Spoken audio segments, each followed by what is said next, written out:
Indian education system पे आपका स्वागत है। यहाँ पर क्रिटिकल थिंकिंग नहीं, याद रखना ज़्यादा इम्पोर्टेंट है।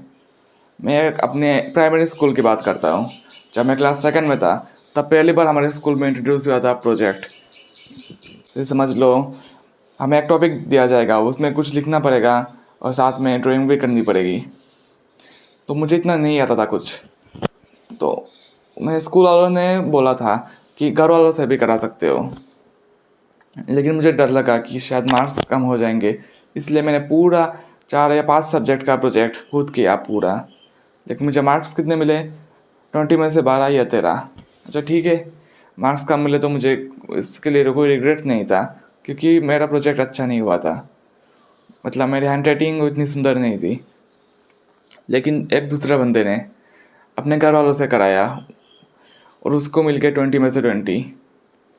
तो मेरा सवाल है कि अगर तुम्हें घर वालों से ये कराना है तो इसमें खुद का फ़ायदा ही क्या है?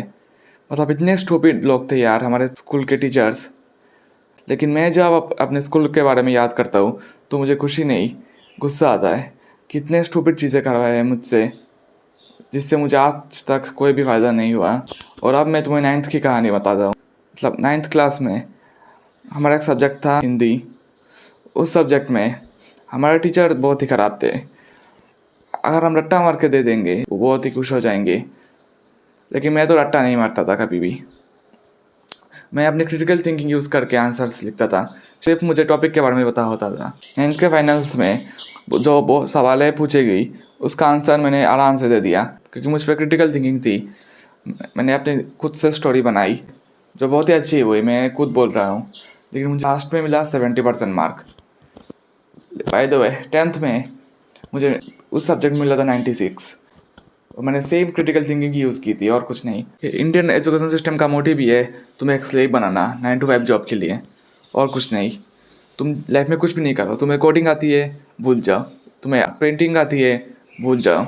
इंडियन एजुकेशन सिस्टम के अनुसार तुम्हें सिर्फ बनना चाहिए डॉक्टर या इंजीनियर। दूसरे सारे चीज़ें बेकार हैं। सिर्फ पढ़ाई करो और एक 9 to 5 जॉब ढूंढ लो खुद के लिए। बहुत सारे देशों में अब होम स्कूल को ज़्यादा प्रमोट किया जाता है। मतलब प्राइमरी और सेकेंडरी लेवल तक वो घर में ही पढ़ाई करते हैं। और एक अच्छा एग्जांपल होगा फिनलैंड के स्कूल्स। फिनलैंड का एजुकेशन सिस्टम वर्ल्ड में बेस्ट माना जाता है।